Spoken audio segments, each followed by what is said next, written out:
Daniel had always believed that life was something you built carefully, like a structure made of glass. You chose the right education, the stable career, the predictable routines. You avoided unnecessary risks. You made practical decisions. And if you followed the rules long enough, you were supposed to feel secure, maybe even happy. At 34, Daniel had everything he once thought he wanted: a respected position at a financial firm, a modern apartment with large windows overlooking the city, and a schedule so organized it left no room for uncertainty. Yet somewhere beneath that polished surface lived a quiet dissatisfaction he could never fully explain. It wasn't dramatic enough to call pain, but it was persistent enough to feel like something missing. That afternoon, he hadn't planned to visit the museum. In fact, he had never even noticed it before. The sky darkened unexpectedly, rain falling in heavy sheets that forced pedestrians to scatter. Daniel, annoyed and unprepared, ducked into the nearest doorway to escape the storm. The sign above him was faded, almost invisible, a small historical art museum squeezed between a bookstore and a closed cafe. He hesitated only a moment before stepping inside, unaware that this simple, accidental movement would divide his life into before and after. The museum was nearly empty, its wooden floors echoing softly beneath his footsteps. There was a certain stillness inside, not just silence, but a feeling that time moved differently there. Dust particles floated lazily in the filtered afternoon light. Old frames lined the walls, holding fragments of forgotten centuries. Daniel felt slightly out of place, like someone who had entered a room meant for deeper reflection than he usually allowed himself. At the far end of the main hall stood a woman, completely still in front of a large painting. She wasn't scrolling on her phone or taking pictures like most visitors. She wasn't rushing. She was simply standing there, studying the canvas with a concentration that felt almost sacred. Her dark hair rested loosely over her shoulders, and her posture carried a quiet strength. There was something about the way she looked at the painting, as if she expected it to answer her, that made Daniel slow his steps without realizing why. The painting depicted a violent storm at sea.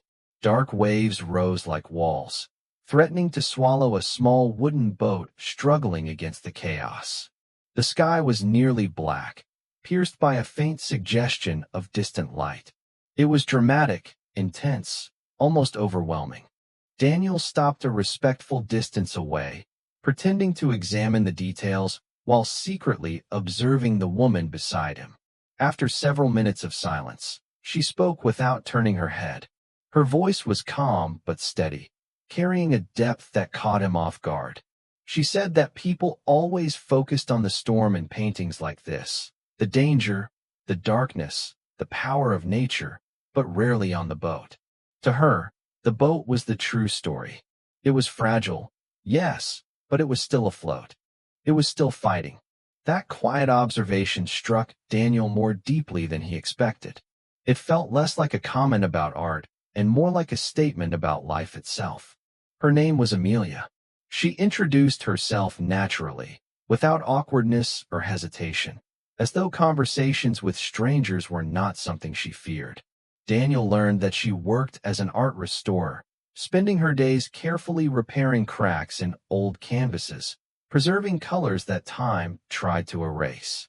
She spoke about her work not with pride, but with reverence, as if each damaged painting carried a story she was responsible for protecting. Daniel found himself responding in a way that surprised him. He admitted that he worked in finance, that his days were filled with numbers and projections and meetings that felt urgent but often meaningless. He confessed that when he was younger, he had wanted to write stories, essays, anything that felt honest, but had chosen stability instead. He hadn't planned to reveal that to a stranger. Yet standing beside Amelia, beneath the storming sea on canvas, his words came without resistance. They moved slowly through the museum together, room by room, their conversation unfolding naturally among old photographs and forgotten artifacts. Amelia noticed details Daniel would have overlooked, The subtle sadness in a portrait's eyes, the tension in a couple's stiff posture in a century-old photograph, the cracks in varnish that resembled veins beneath skin. She spoke about imperfection as something beautiful, something necessary. She said that cracks prove survival. Without them, there is no evidence of time, no evidence of living. Daniel listened more than he spoke. He realized how long it had been since he truly listened to someone without waiting for his turn to talk.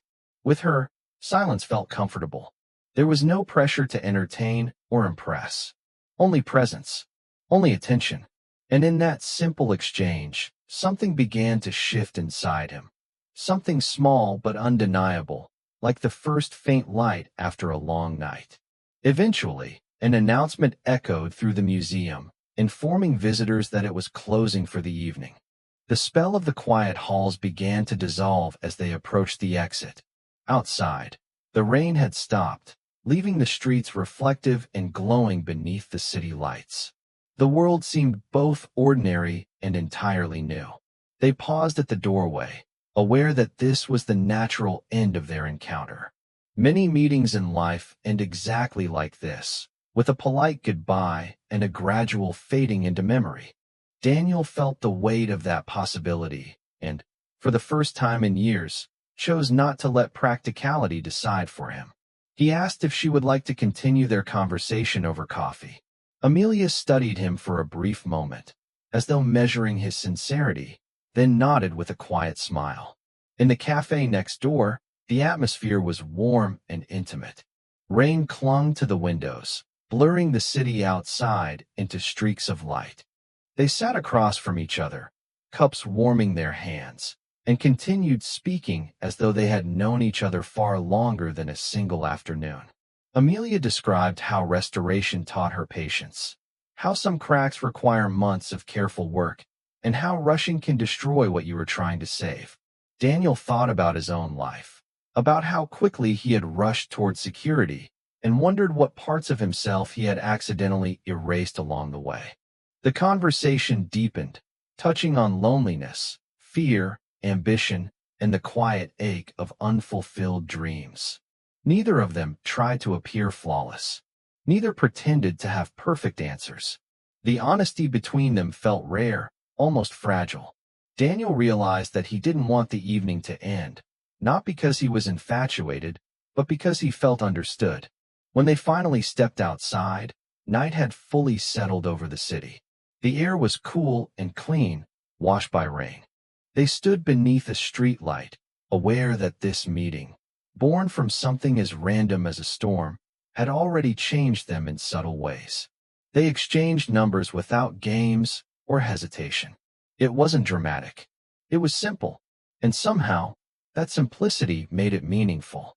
As Amelia walked away, Daniel remained where he was, watching her disappear around the corner.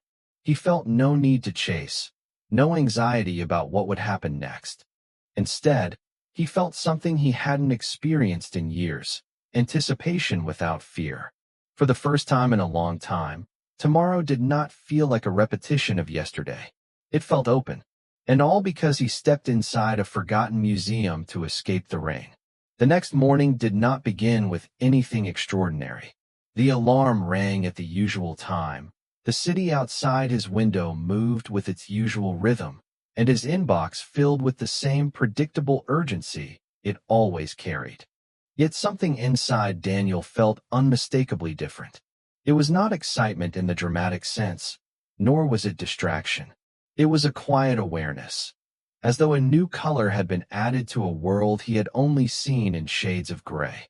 He caught himself replaying fragments of the previous day, the way Amelia had studied the storm painting, the calm certainty in her voice when she spoke about survival, the gentle conviction with which she defended imperfections. He realized that for the first time in years, he was not rushing mentally toward the future or dragging the weight of the past behind him. He was present, and that presence felt unfamiliar but deeply alive. At work, the numbers on his screen seemed strangely distant. Meetings that once consumed him now felt like rehearsed performances. As colleagues discussed investments and forecasts, Daniel observed them differently. He noticed the exhaustion behind confident smiles, the tension hidden beneath polished professionalism. It was as if Amelia's way of seeing, her attention to subtle cracks beneath smooth surfaces, had quietly transferred to him. He wondered how many people around him were also small boats fighting private storms while pretending the sea was calm. For the first time, he questioned not the stability of his career, but its meaning. He had built a life that functioned efficiently, but had he built a life that felt true? He waited until late afternoon to message her, not because he was playing a game, but because he wanted his words to be intentional. He typed, erased, and typed again before settling on something simple. I keep thinking about the boat in the storm. I think you were right.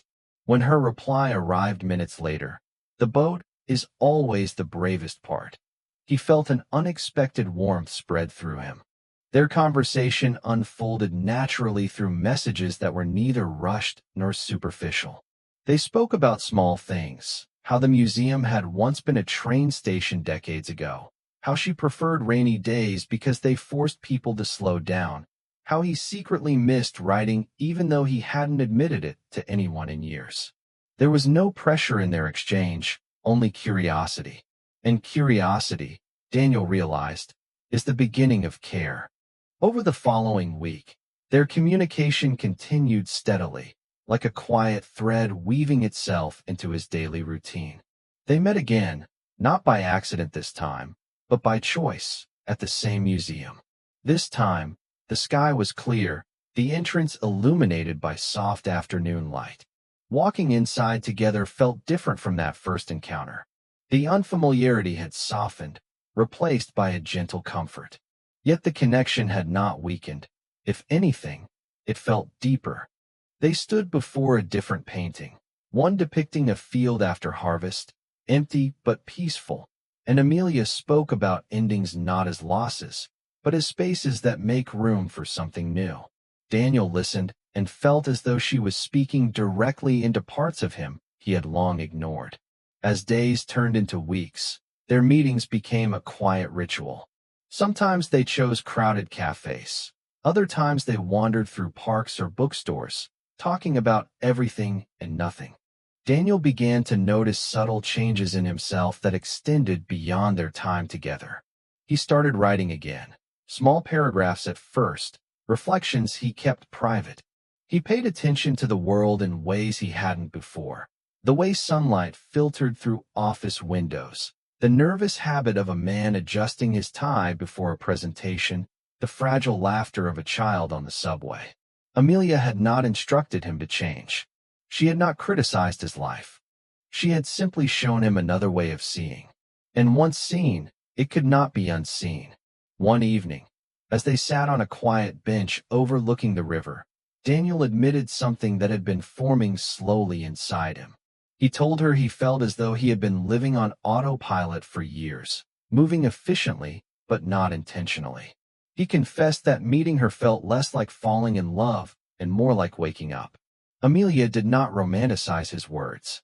She did not turn them into grand declarations.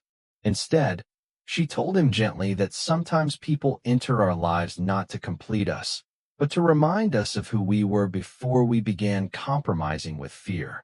Her honesty carried no manipulation, no expectation. It was steady, grounding. Yet transformation is rarely simple. The more Daniel reflected on his life, the more aware he became of the distance between who he was and who he wanted to be. His job, once a symbol of security, began to feel restrictive. The routines that once comforted him now felt confining. He struggled internally, questioning whether his dissatisfaction was temporary or whether it had always been there, patiently waiting for acknowledgement. Amelia never pushed him toward dramatic decisions. Instead, she asked him quiet questions. If money were not the measure, what would you measure your days by? When was the last time you felt proud not of your achievements, but of your courage? These questions lingered long after their conversations ended, echoing through his thoughts during sleepless nights. One particularly late evening at the office, Daniel stared at his reflection in the darkened window. The city lights flickered behind him, bright but distant. He saw a man who had done everything right and still felt uncertain. For the first time, that uncertainty did not terrify him. It felt honest. He understood then that the accidental meeting in the museum had not given him a new life. It had revealed the life he had been too cautious to pursue. Amelia had not changed his circumstances. She had changed his perspective. And perspective, he was beginning to understand, is powerful enough to reshape everything. Their relationship grew not in dramatic leaps, but in steady layers of trust. They spoke about their pasts, about disappointments, about relationships that had ended not because of betrayal, but because of emotional absence. Amelia shared that she had once loved someone who admired her strength but feared her depth, someone who preferred surface conversations to uncomfortable truths. Daniel listened carefully, recognizing pieces of himself in that description. He realized how often people choose safety over sincerity, comfort over growth. With Amelia, he did not feel the need to shrink or to expand artificially. He simply felt aligned. One night, standing once again before the storm painting where it all began, Daniel understood something with sudden clarity. The boat in the storm was not merely surviving the waves. It was moving forward despite them. Courage was not the absence of fear, but the decision not to anchor yourself to the shore forever. He turned to Amelia, aware that whatever their future held, whether long and intertwined or brief and transformative, she had already altered the direction of his life. And in her quiet, steady presence, he felt ready to choose movement over safety, depth over routine, and meaning over mere stability. Change does not arrive with applause. It arrives quietly, almost invisibly, like dawn replacing night without asking permission. In the weeks that followed, Daniel began making small decisions that once would have frightened him. He declined projects that required him to sacrifice every evening. He left the office on time. He reopened old documents on his laptop, unfinished stories, abandoned essays, fragments of thoughts written years ago when he still believed creativity was not a luxury, but a necessity. At first, the words came slowly, awkwardly, as if they too had forgotten how to trust him. But he kept writing, not for recognition, not for money, simply to remember who he was before he convinced himself that practicality was the same as maturity. Amelia noticed the shift without him needing to announce it. She would read his pages quietly, sometimes offering gentle observations, sometimes only a thoughtful silence that meant more than praise. She never tried to shape his voice into something else. Instead, she protected its authenticity the way she protected the fragile layers of old paintings. One evening, as they sat surrounded by canvases in her restoration studio, she told him that art does not demand perfection, it demands honesty. The cracks, the uneven strokes, the mistakes corrected but not erased, those are what make something real. Daniel understood that she was not only speaking about paintings. She was speaking about him. Their connection deepened in ways that were not always comfortable. The more Daniel allowed himself to be vulnerable, the more he confronted fears he had long buried. He feared failure, not the public kind, but the private kind, the possibility that he had wasted years building a life that did not fully belong to him. He feared that it might be too late to change direction, that responsibility would always outweigh desire. Amelia did not dismiss those fears. She listened to them as if they were valid guests at the table. She believed that ignoring fear gives it power, but naming it reduces its control. Together, they began having conversations not only about dreams, but about consequences, about risk, about the cost of remaining the same. One night, during a walk through the city, Daniel admitted that he was considering leaving his firm. The words felt heavy, irreversible.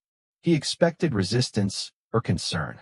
Instead, Amelia stopped beneath a street lamp and looked at him carefully, as if restoring a delicate surface.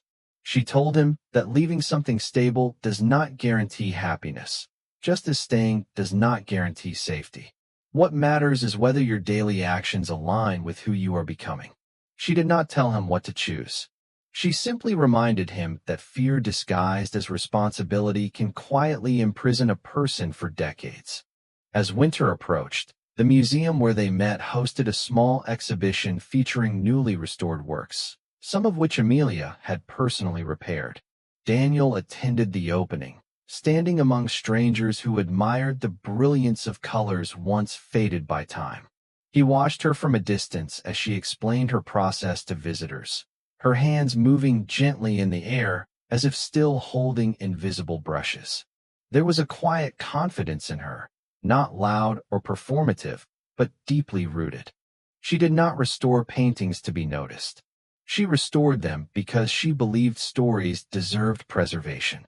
Standing there, Daniel understood something profound. Loving someone is not about possession or dependency. It is about witnessing their purpose and feeling inspired to pursue your own. He felt no jealousy toward her dedication, no insecurity about her independence. Instead, he felt gratitude that their paths had crossed. The accidental meeting in the museum had become something far greater than romance. It had become a mirror reflecting possibilities he once ignored. Eventually, Daniel made his decision. It was not impulsive. It came after weeks of reflection, sleepless nights, careful planning, and difficult conversations with himself. He resigned from his position, not with dramatic speeches or bitterness, but with quiet certainty. His colleagues reacted with surprise, some with admiration, others with skepticism. He did not argue or defend his choice. He knew that explanations often serve those who doubt more than those who act. For the first time in his adult life, he made a decision not because it was expected, but because it felt necessary. The weeks that followed were both liberating and terrifying. Freedom is exhilarating, but it also exposes uncertainty.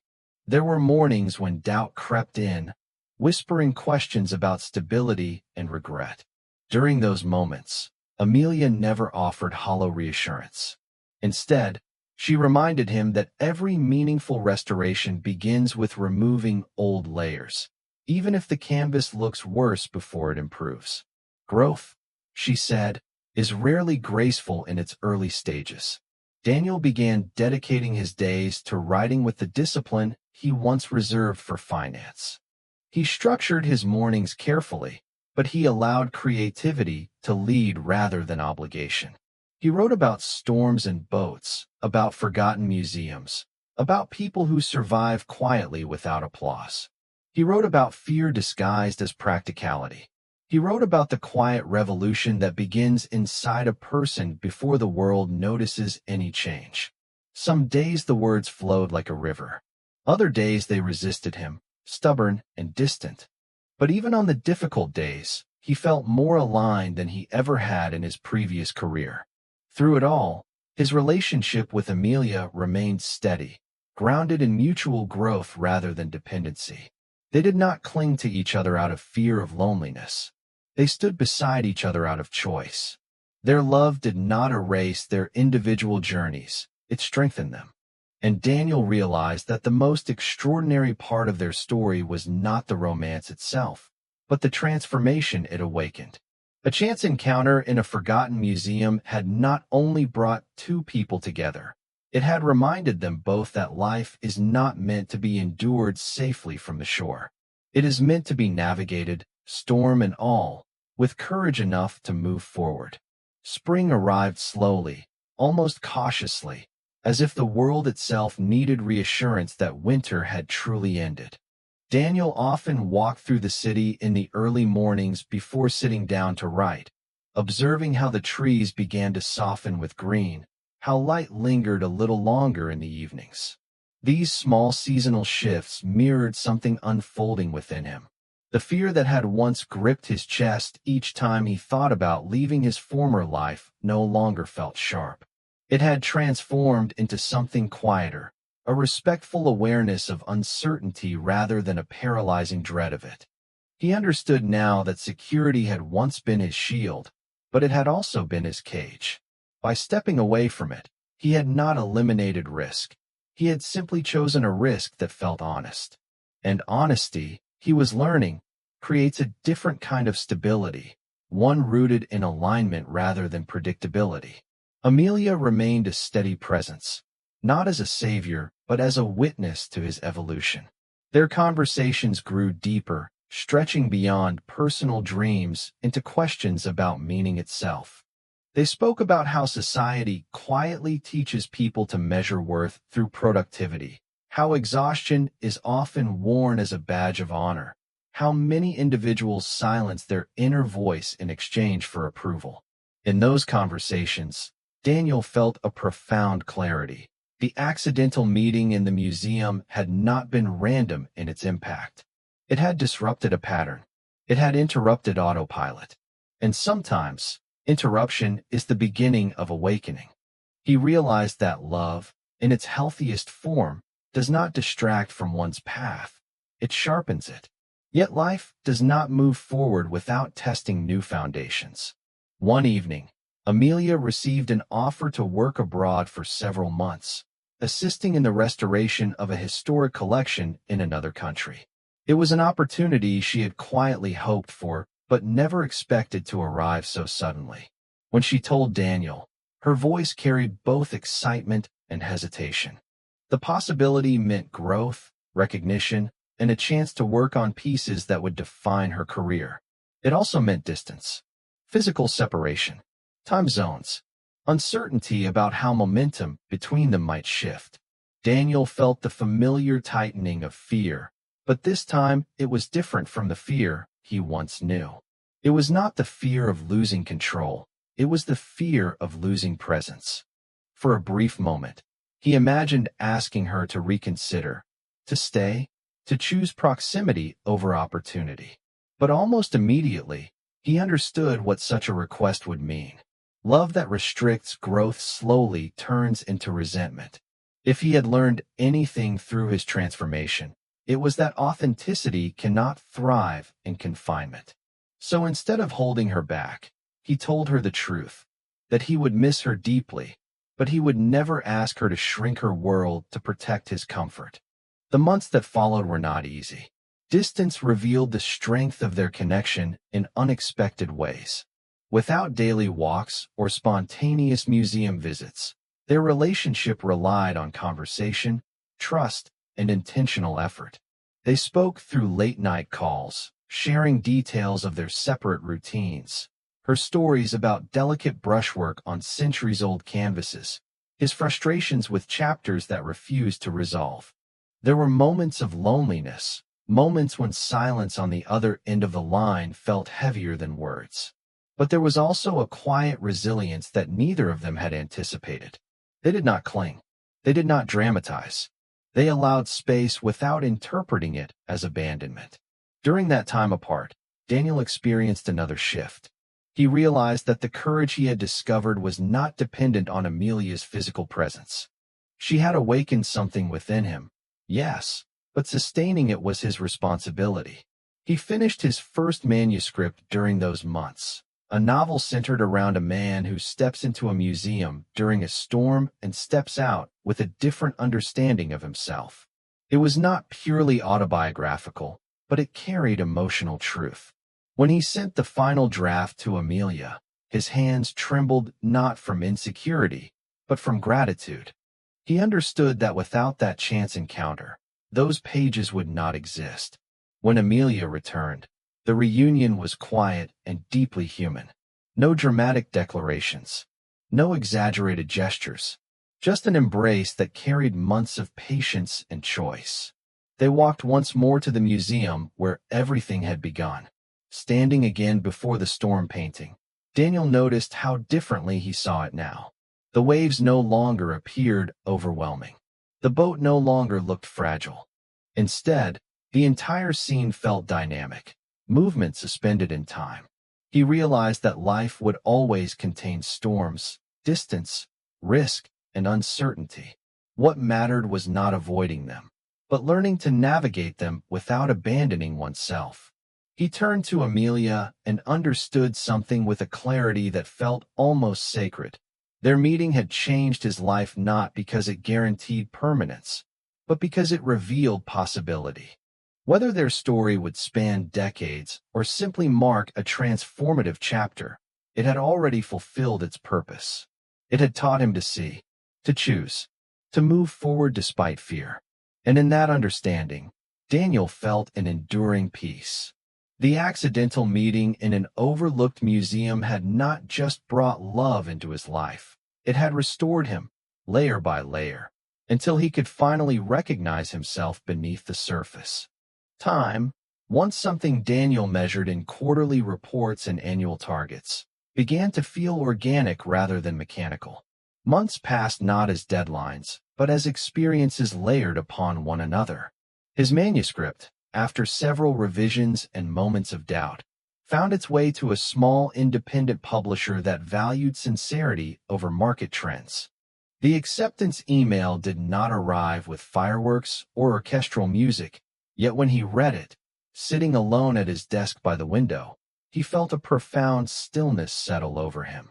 It was not triumph in the loud sense. It was confirmation, quiet proof that the risk he had taken was not reckless but aligned. He understood then that success feels different when it grows from authenticity. It does not inflate the ego, it strengthens the spine.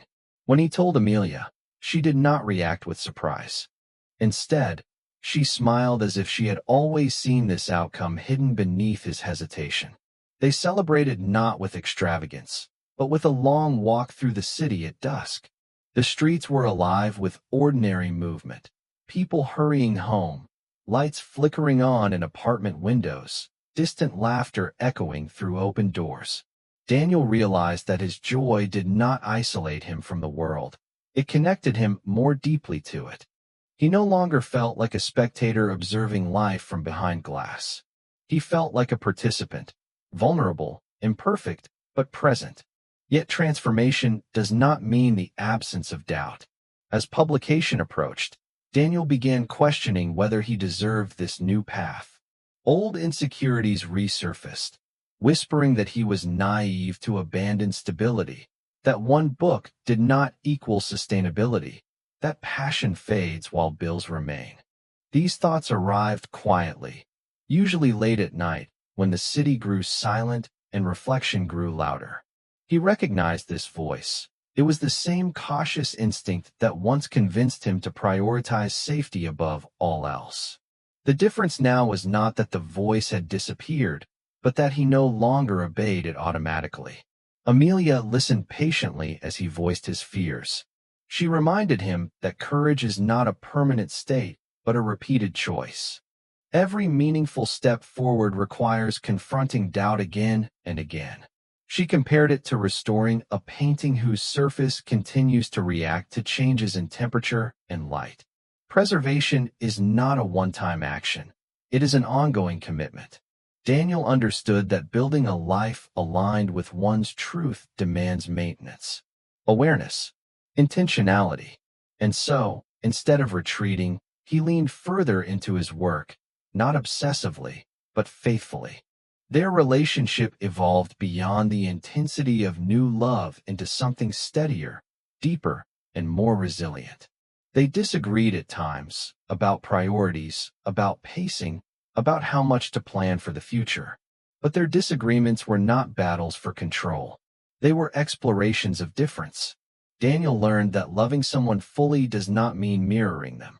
Amelia's independence remained intact, just as his newfound sense of direction continued to grow.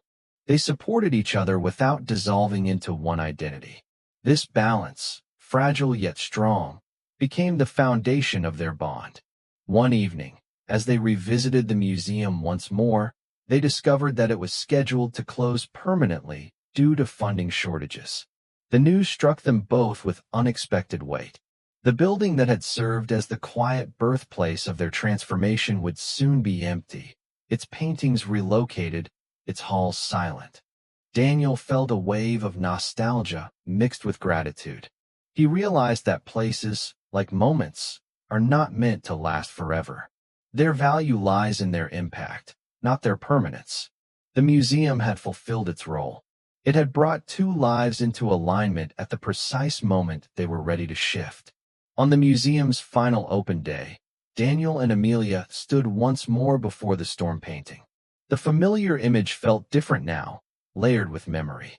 He remembered the man he had been when he first stepped inside. Cautious, contained, quietly dissatisfied. He compared that version of himself to the person standing there now. Uncertain still, but intentional, vulnerable, yet grounded. The storm on the canvas no longer represented chaos. It represented momentum. The boat no longer symbolized fragility. It symbolized persistence. Daniel understood then that the true change had not been external. It had not been the career shift, the published manuscript, or even the deepening relationship. The true change was internal. He had chosen engagement over avoidance, authenticity over approval, growth over comfort. The accidental meeting had served as a catalyst, but the transformation had been sustained by his own decisions. Amelia had opened a door, but he had walked through it. Years later, Daniel would often reflect on that rainy afternoon with quiet reverence. Life continued to unfold with its inevitable complexities, new opportunities, unexpected losses, seasons of abundance, and seasons of challenge. Not every chapter was easy. Not every risk succeeded. But the foundation remained different from before. He no longer sought a life free of storms. He sought a life rich with meaning. Sitting beside Amelia one evening, watching the sunset reflect across the river, Daniel realized that the most powerful changes rarely announce themselves dramatically. They begin with something small, stepping inside a building to escape the rain, choosing to ask a stranger about a painting, deciding to stay present in a conversation. From those small decisions, entire lives can redirect. The museum eventually became an apartment complex. The cafe changed ownership. The city evolved. But the shift that began that day endured. And in the quiet rhythm of their shared existence, Daniel understood the simplest, deepest truth of all. Sometimes a single, unexpected encounter does not just add someone to your life. It returns you to yourself. Years did not erase the memory of that first meeting. They refined it. With time, Daniel began to understand that what happened in the museum was not magic in the romantic sense, but alignment in the human sense. Two people, both standing at the edge of quiet dissatisfaction, happened to pause in the same place at the same moment. The rain was incidental. The building was incidental. What mattered was readiness. He had been ready to question the life he built. She had been ready to speak honestly to a stranger. And when readiness meets opportunity, transformation feels sudden, even though it has been forming invisibly for years. Their life together was not perfect, but it was conscious. They chose each other not once, but repeatedly, in small, everyday decisions. In how they listened during disagreements. In how they protected each other's solitude without interpreting it as distance. In how they allowed silence to exist without filling it with suspicion. Daniel learned that deep connection is less about constant intensity and more about steady presence. Love, when healthy, is not loud. It does not demand attention. It breathes. It expands. It adapts. There were seasons of uncertainty again, moments when Daniel's writing stalled, when publishers hesitated, when financial pressure quietly returned. There were moments when Amelia's work required travel, long hours, and emotional energy that left her drained. During those times, it would have been easy to romanticize the past and believe that the beauty of their beginning guaranteed smoothness forever. But maturity replaced fantasy. They did not measure the strength of their bond by the absence of difficulty. They measured it by how they responded to it. Daniel noticed that the difference between his old life and his new one was not comfort. It was ownership. When challenges arose now, he faced them as consequences of choices he had made consciously. That realization brought an unexpected peace. Even uncertainty felt lighter when it belonged to him. Amelia once told him that restoration sometimes reveals hidden damage beneath a painting's surface, cracks that were invisible until cleaning began. The same was true for them. Growth exposed vulnerabilities, but it also offered the opportunity to reinforce them properly. On the anniversary of their first meeting, they returned to the street where the museum once stood. The building had been replaced with modern glass and steel, efficient and polished. There was no trace of the old wooden floors or dim halls. For a moment, Daniel felt a quiet ache. It would have been comforting to step back into that exact space, to see the storm painting hanging where it once did. But he understood that nostalgia can distort memory. The museum was not sacred because of its walls. It was sacred because of what began there. They stood on the sidewalk as rain began to fall again, light at first, then steady. Amelia laughed softly at the coincidence. Daniel did not rush to find shelter this time. He let the rain touch his face, feeling the strange symmetry of the moment. Years earlier, rain had pushed him into a doorway he barely noticed. Now, rain simply accompanied a life he had chosen deliberately. The difference was profound. Daniel often spoke at small literary events about authenticity and risk. When asked what inspired his first novel, he rarely told the story as a romantic legend. Instead, he spoke about attention, about how easily people move through life without truly seeing anything. He described the importance of pause, of conversation without agenda, of listening deeply enough that another person's perspective can rearrange your own. He never presented himself as brave. He presented himself as once asleep. After each talk, someone would inevitably ask whether he believed in fate. Daniel would smile thoughtfully before answering. He did not believe that the universe arranges meetings like chess pieces. But he did believe that when a person is willing to change, even ordinary encounters become extraordinary. Fate, he had learned, is less about destiny and more about awareness. As the years continued, their love matured into something steady and enduring. It was no longer defined by the intensity of beginnings, but by the depth of continuity. They built traditions, quiet Sunday mornings with coffee and newspapers, annual trips to small towns known for forgotten galleries, evenings spent reading side by side without speaking. Their relationship did not need constant excitement to feel alive. It thrived on shared growth. Daniel realized that the most meaningful part of his transformation was not external achievement. It was internal alignment. He no longer divided himself into the practical version and the passionate version. He had integrated them. Responsibility did not disappear. It simply stopped dictating his identity. Fear did not vanish. It lost authority. And love did not complete him. It reminded him. Sometimes, late at night, Daniel would think about how easily that day could have unfolded differently. If he had brought an umbrella, if he had chosen a different street, if he had ignored the museum entrance entirely. The fragility of circumstance humbled him. Life shifts not through grand gestures alone, but through moments that appear insignificant at the time. A doorway, a comment about a boat in a storm, a question asked sincerely. He understood that the power of that encounter lay not in romance alone, but in recognition. Amelia saw him not as he presented himself to the world, but as he quietly hoped to become. And he, in turn, saw in her a model of integrity, someone who aligned action with belief. That mutual recognition became the foundation of everything that followed.